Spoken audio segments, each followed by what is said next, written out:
Did you know you can become a millionaire off of cliches? Right? Like, honesty is the best policy, right? Some of the best business practices that you're going to come across are cliches that you've been told since the time you were born. Things like, you are the company you keep, right? How many times have we heard guilty by association, right? All these different things. Do unto others as you would have done unto you, right? All these things, the golden rule. These cliches are some of the best business practices that you can ever put into use. And one of my favorites is honesty is the best policy. I do a lot of coaching with people on building and growing a network marketing business. And people are always asking me, Brian, you know what? I got this guy, and he's a bank president. So what should I say to him? I'm like, I don't know, man. Tell him the truth. Like I'm always encouraging people to be as upfront and as forthright and as honest as they can, which is why you'll find that I don't teach scripts and things like that when it comes to sales. I believe that sales and achievement in sales, and by the way, if you're sitting here thinking to yourself, oh, this message doesn't apply to me, I'm not into sales, guys, listen to me. You're going to be selling something for the rest of your life.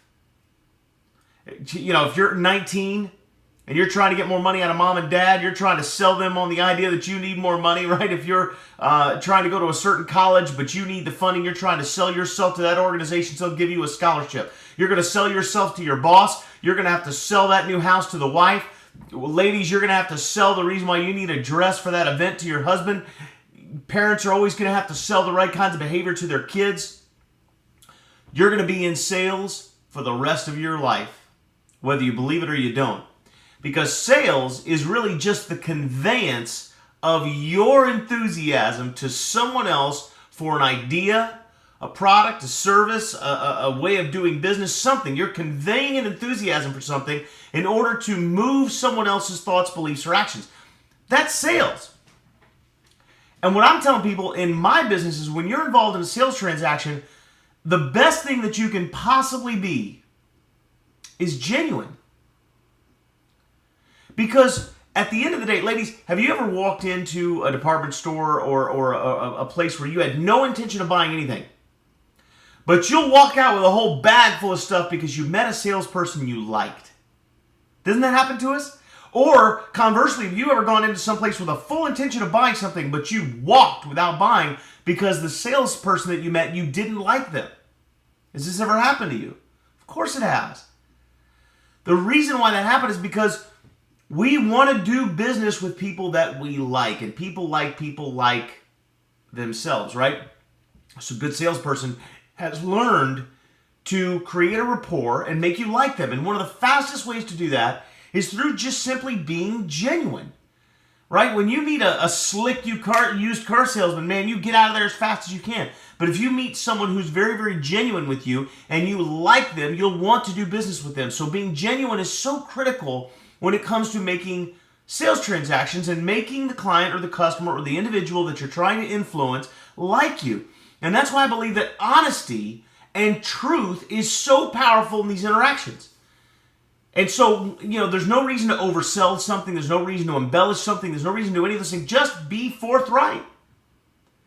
And that's why when I'm teaching folks on how to approach people for a network marketing opportunity, for example, and they're like, oh man, I'm really nervous about talking to this person. What do I say?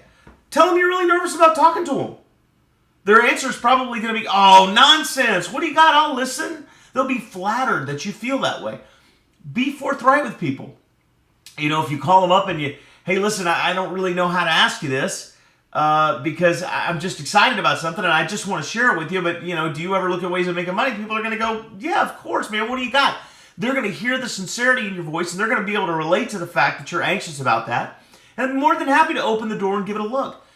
It's when people start to try to get slick or try to be too cool for school that they run people off because they're not being genuine. They're not being themselves. So guys, in any kind of sales transaction, the number one rule that you should hang on to, and again, I go back to the idea that just because you're not trying to sell someone a product or service doesn't mean you're not in a sales transaction. If you're trying to influence someone else's thoughts, behaviors, or actions, you're in a sales transaction. And the single best policy that you can have is honesty. Because honesty's always been the best policy. So be forthright, be truthful, be sincere, be genuine, and make honesty your best policy. And you'll find the success of your transactions will go up exponentially, because being genuine will make you likable, and people want to do business with those that they like. And that's the dose.